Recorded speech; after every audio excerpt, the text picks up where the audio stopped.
Hey Civ fans, Lucifer Kaiser here, and this video is going to be about the top 5 and bottom 5 civilizations / leaders of Civilization 6. But before we really get into the ranking, I need to go over the methodology and how I've scored these different civilizations. So basically what I've done is I've applied a scoring method to each of the civilization / leaders bonuses, and here's sort of how it's laid out. So if it has a low yield of 1, or a combat strength of 1 to 5, or it gives you a percentage increase of 1 to 9%, then I'm going to give it a score of 1. If it's giving you a yield of 2 to 3, or a combat strength of 6 to 9, or a percentage increase of 10 to 30%, I'm going to give it a 2. And if it has a high yield, so 4 plus, then it's going to get a score of 3, or it has combat strength of 10 or more, or it gives you a 3% increase, then I'm going to give it a score of 3. And so I'm going to give that score to all these different victory types here. So domination, science, culture, faith, or diplomacy, based on these different sort of things that you can assign to these victory types. And there's also a final category for indirect bonuses, so production, gold, food, and housing, which acts as sort of a tiebreaker when I'm doing the ranking. And I'll show you what I mean by this. But a couple of final notes is that if the bonus is more situational, then I'm going to give it a minus from where it would be. So if it's imagine it's a 30% bonus, but only in certain circumstances, then I may bring it down to a 2.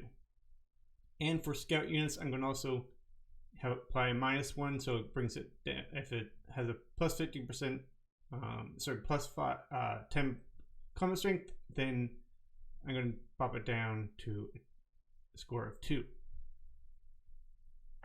So let's just go over a quick example. So this is looking at America with Rough Rider Teddy.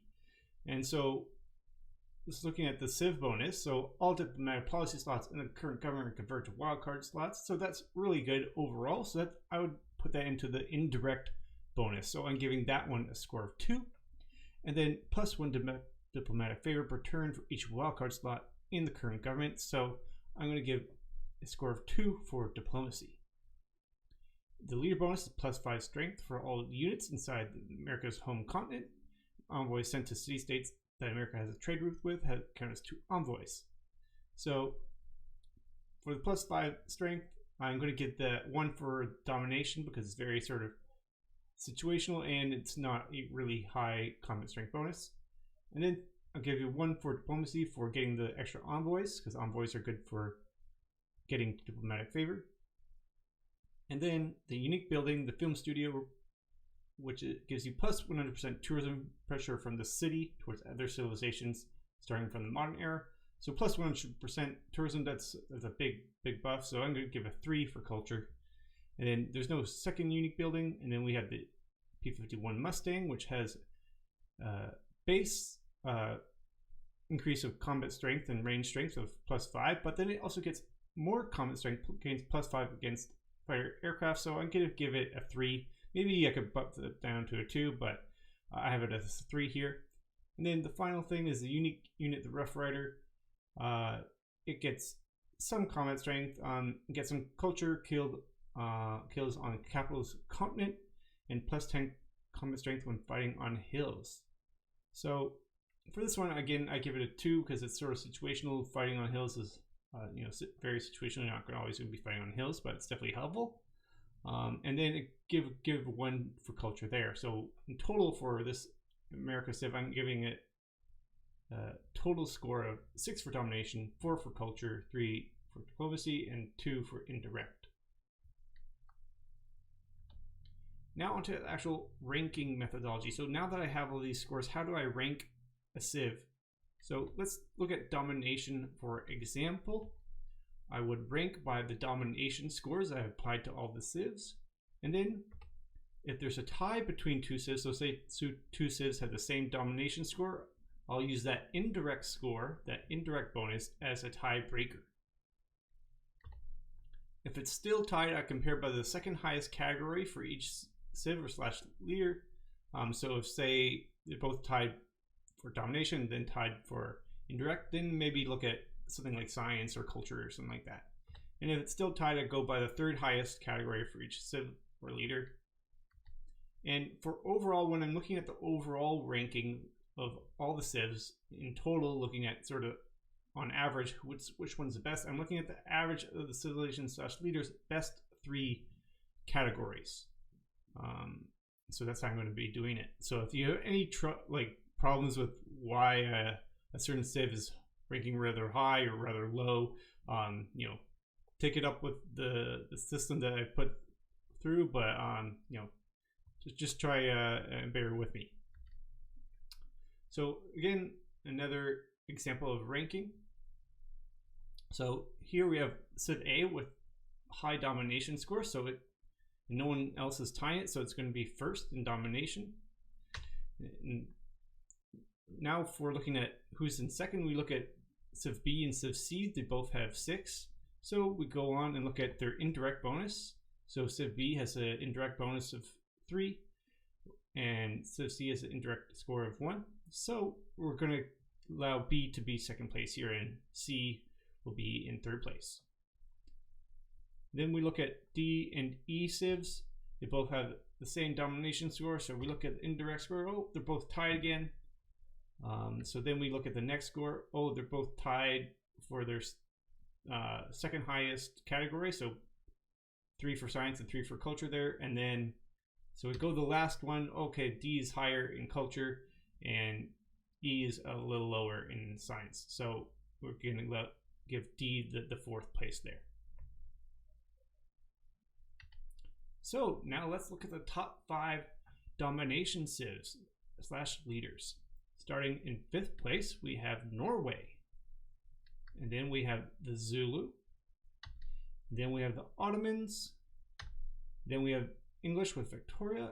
And then we have the Byzantines. And I don't think this is too much of a shocker. All these civs are pretty good with domination. Here are the scores in a little chart for you to reference. And so let's go on to sort of the runner-ups of domination. Let's just take a look at who is sort of second best in this category. Looking at the runner-ups for domination, we have Rough Rider Teddy, and then we have Alexander of Macedon, and then Eleanor with the English civ, and then Germany, and then finally Spain. Again, here are the scores there for your own reference. Now let's take a quick look at the bottom 5 domination civs. First we have Egypt, then Babylon, then France with Catherine the Magnificent, and then Catherine the Black, and then Korea in the final last place there. Now it could be argued that these civs could be higher, because especially with Korea, because they have a lot of science, so you're going to be your units are going to be stronger because you're going to be head in tech. But I'm just purely looking at domination, things that help you attack, so and take cities. So in this case, Korea is last in this point. Now let's look at the top 5 science civ leaders, and I'm pretty sure we'll see Korea jump up on this one. So yeah, Korea is in first place there. In second place, we have Arabia. In third place, we have Kublai Khan with China. In 4th place, we have Babylon. In 5th place, we actually have Macedon. And again, here's a quick chart for your own reference. Now let's look at the runner-ups science civs. In 6th place, we have Portugal. And 7th place, we have Scotland. 8th place, we have Australia. 9th place, we have Spain. In 10th place, we have China. And again, here's a quick chart for your own reference with all the different scores there. Now looking at the bottom 5 science civs, we have Chandragupta with India. We have Mapuche. Then we have Georgia. And then Phoenicia. And then Mongolia. And again, here are the scores. Yeah, you can see Mongolia, it's really focused only on domination, so not much in terms of science there. Now onto the top 5 culture civs. In 5th place we have France with Eleanor. In 4th place we have China with Chi Chi, I think is how I say it. And then we have France with Catherine the Medici with I think it's called the Black Queen. And then in 2nd place we have Sweden. In 1st place we have Catherine the Great, the Magnificence. And again, here are the scores for the different civs. So you can see what's doing best.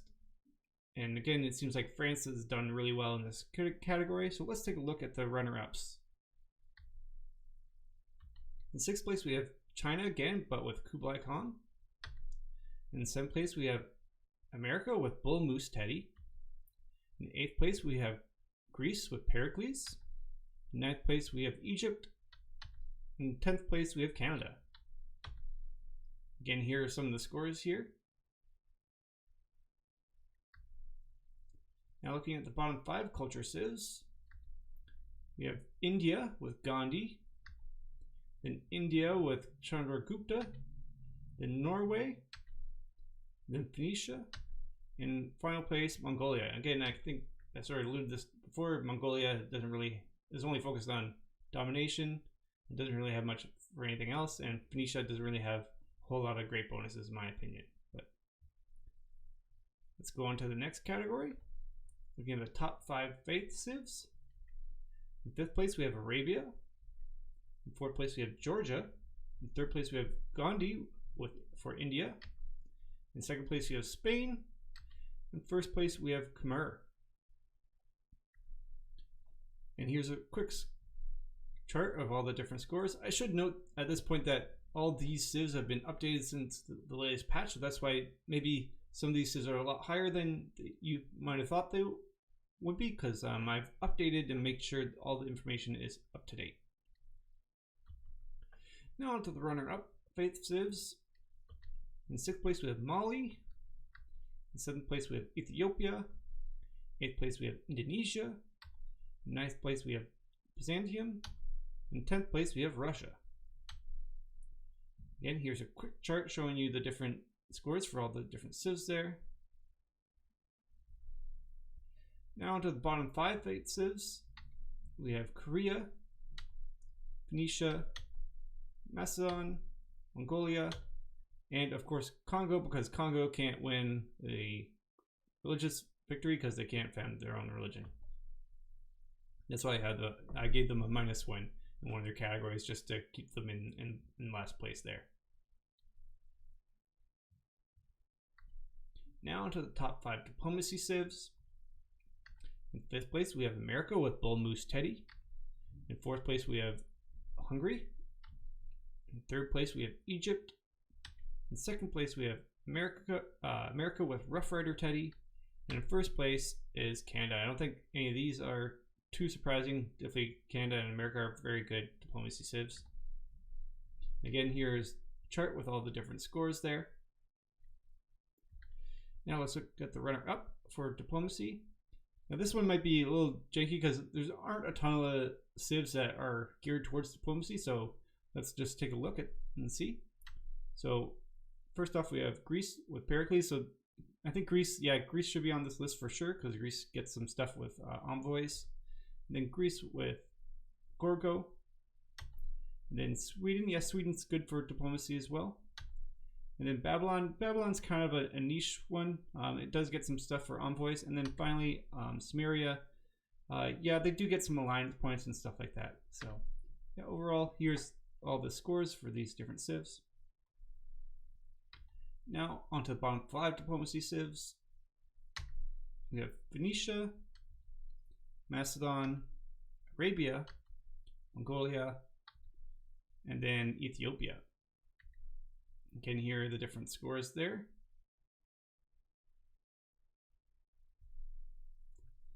Now let's take a look at the overall top 5 civ/leaders. And again, this is looking at their sort of best 3 categories and how they sort of average out across those. So let's take a look. So in 5th place we have China with Kublai Khan. In fourth place, we have America with Bull Moose Teddy. In third place, we have Egypt. In second place, we have Spain. Well, it's quite surprising, but they did get a pretty big buff in the last patch. And in first place, we have America with Rough Rider Teddy. Again, here are the different scores. Now let's take a quick look at the runner-ups. In sixth place, we have Sweden. In seventh place, we have Greece with Pericles. Eighth place, we have Arabia. Ninth place, we have England with Victoria. And tied for ninth, we have Norway. And again, here are the different scores there.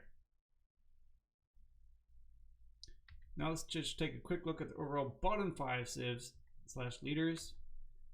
We have India with Chandragupta. We have Rome, unfortunately. I think Rome really needs a buff. I feel like it has a lot of potential, but it just falls short. Crete, then Phoenicia, and Mongolia. Again, here's a chart showing you the different civs, and again, you can sort of see that some of these just are lacking in a lot of sort of areas. Definitely, I feel like Rome could be a lot better, and some of these civs could use a bit of a buff. Now, if you don't like what I've ranked, I don't like how I ranked it, you can go ahead and try for yourself. I'm going to put the sheet, Google Sheet, in the description, so you can take all those numbers and change them however you like and apply your own ranking as what you desire. I'm sure there's some of your favorite civs were not on the top 10 or something. I'm sure a lot of people who think Russia's really good, but I think they're kind of very situational. Go ahead and try ranking for yourself. And that's it for this video. Thank you. Please feel free to like, share, comment, and subscribe. Again, this is just my opinion, just trying to be very scientific how I applied my process. So if you have a problem with it, that's okay. Just try not to send a lot of hate. Again, thank you for watching. See you next time. Bye.